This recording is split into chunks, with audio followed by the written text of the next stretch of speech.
Hello and welcome to Middle East Matters here on France 24. I'm Tom Burgess-Watson. Coming up in the programme, a surge in violence. The Israeli authorities tighten security nationwide after a spate of deadly attacks carried out by Palestinians. Bracing for a crackdown, NGOs in Egypt express concerns as the government enforces a tough law dating back to the Mubarak era. And a show of unity. Runners from across the globe call for peace as they take part in the Beirut International Marathon. First, security has been tightened in Israel following a spike in violence across the country. Tensions began to rise in annexed East Jerusalem in July when Jewish extremists brutally murdered a Palestinian teenager. And since then, the unrest at the Flashpoint Al-Aqsa Mosque compound and moves to expand settlements have provoked further fury. Well, despite Benjamin Netanyahu's promise of a crackdown, the problem the Israeli authorities face is the emergence of lone wolf Palestinian attackers, such as those who carried out two separate stabbing incidents on Monday. A defiant stance from Benjamin Netanyahu. In the wake of Arab-Israeli riots, he addressed members of the community, telling them that those who protest against the country are welcome to leave, reaffirming that Israel would defend itself amid a wave of sectarian violence. We will continue to fight that terror, which we have been doing since the foundation of the State of Israel and beforehand, and we will defeat it together. We will fight the incitement led by the Palestinian Authority and external Islamic groups. Biting comments that followed a weekend of protest by Arab Israelis in the north of the country. They were demonstrating against the police shooting of a 22-year-old Arab Israeli man in the early hours of Saturday morning. Israeli police say the man, allegedly brandishing a knife, attacked a police car. They then say they fired a warning shot before he was fatally wounded. However, CCTV footage taken from the scene appears to contradict their account, showing the man retreating before he was shot.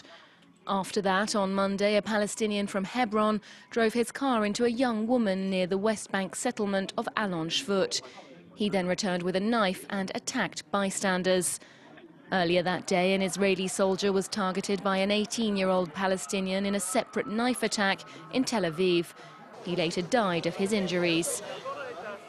This comes after Israeli authorities temporarily closed off the holy site of Temple Mount on October 30th, rendering it inaccessible to both Muslims and Jews.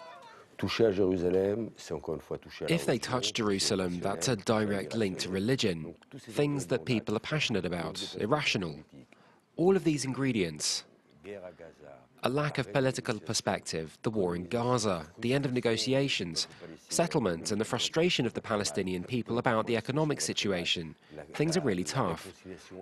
Politically too, Palestinian factions are in turmoil. All of that makes the region explosive, and you have political leaders who are just as incendiary and who are threatening to set the whole region on fire.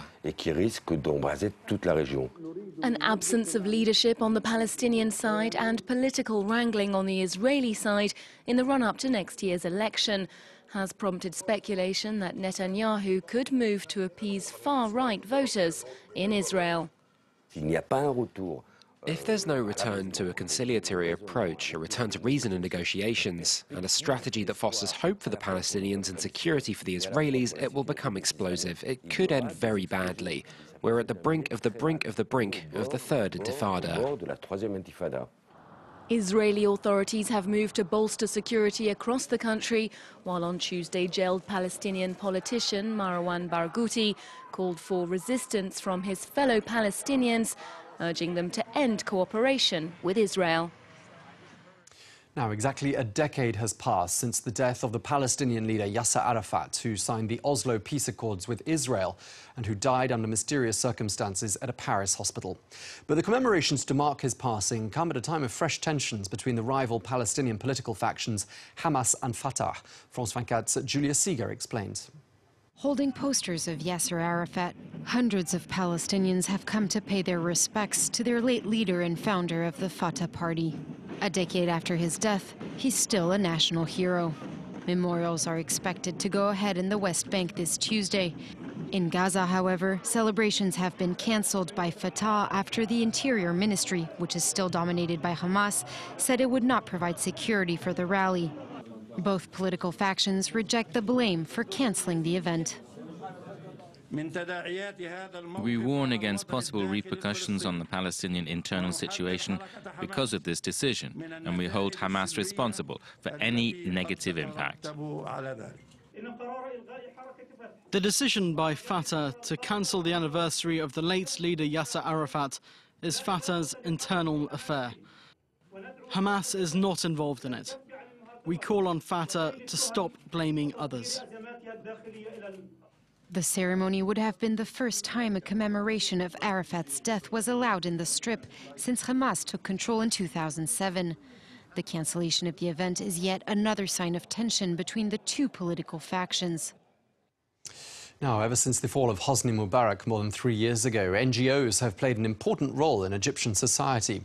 But a legal clampdown on their activities is making matters increasingly difficult for rights groups. And many are asking if those moves are justified. Well, our France 24 team in Cairo went to find out more. In Egypt, non-governmental organizations are bracing for a crackdown. Last July, authorities published an announcement in the country's biggest state newspaper. Every NGO has to officially register with the government. If not, they risk having their assets seized or being prosecuted. For Mohammed Zari, a manager at the Cairo Institute for Human Rights Studies, registering under the 2002 law would signal the end of NGOs' independence. It's a law that interferes with all the matters of the NGOs. It gives the government the right to object the decisions of the NGO and to object the elections of the board of directors. The main idea of this law is to transform NGOs into government organizations. Egyptian authorities would also have to approve all foreign funding. Under these conditions, many NGOs, like this one, have decided not to register. It's an attempt to suppress the human rights movement in Egypt, so it has created a climate of fear. The founders of NGOs not properly accredited with the government face up to 6 months in prison. Some Egyptian human rights defenders say they have been threatened with arrest and have fled the country. While NGOs now face a registration ultimatum, authorities are working on a new draft law regulating civil society that critics say is even more restrictive. According to the Minister of Social Solidarity, who is in charge of applying the law, the NGOs' fears are not justified. We want them to come forward and announce that what they're doing, because we believe in transparency. If you are raising funds internationally, then you need to inform this ministry who is your donor and how the money is going to be used, because we are a country under attack. You want to make sure that there is no money laundering, that there is no money going to terrorists, that there is no money going to buy weapons to harm innocent people. Meanwhile, the crackdown on humanitarians considered suspicious has already begun. Shaima and Ahmed's father was arrested from his house 2 weeks ago. A professor of chemistry at Cairo University, Bahkat al-Anadolli is also a director of a charity organization that is officially registered with the government. But authorities are wary of a recent donation that he received from Kuwait. Anyone they don't like, they say they're from the Muslim Brotherhood. He did not have any affiliation with the group or any other groups. The only work he did was charity for the poor and teaching. Bahkat has received numerous international awards with his students. The university professor appears to be a victim of the government's fight against Islamists. No trial date has yet been set. Now, tens of thousands of runners from more than 90 different countries gathered in the heart of Beirut on Sunday for the 12th edition of the city's marathon. Well, despite the political instability in Lebanon and the deadly unrest across its borders, the event's organisers proclaimed this to be an important show of unity. A flood of humanity through the streets of Beirut. Christians, Muslims, Sunnis, Shiites and Druze. 37,000 people came from across religious and national lines to take part in Lebanon's biggest sporting event. Running's living, and Beirut's the city of life. We want to show that things are okay in Lebanon.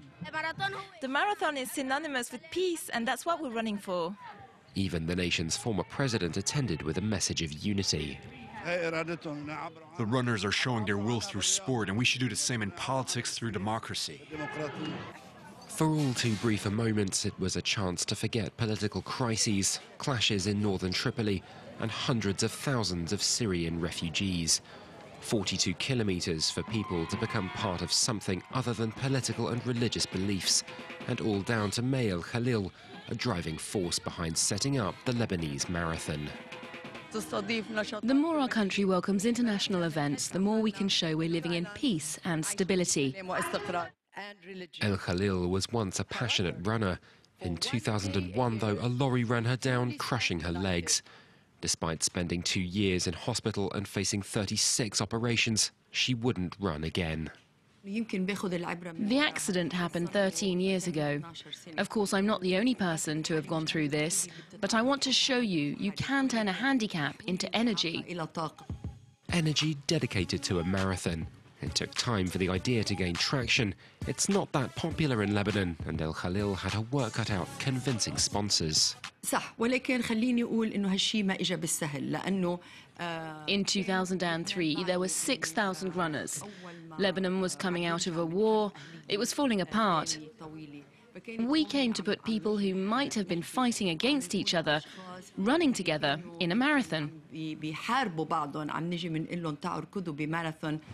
A decade later, sectarian violence still hasn't abated, with the war in Syria only serving to worsen tensions. However, Lebanon has endured, and now again is proving it has what it takes to stay the course.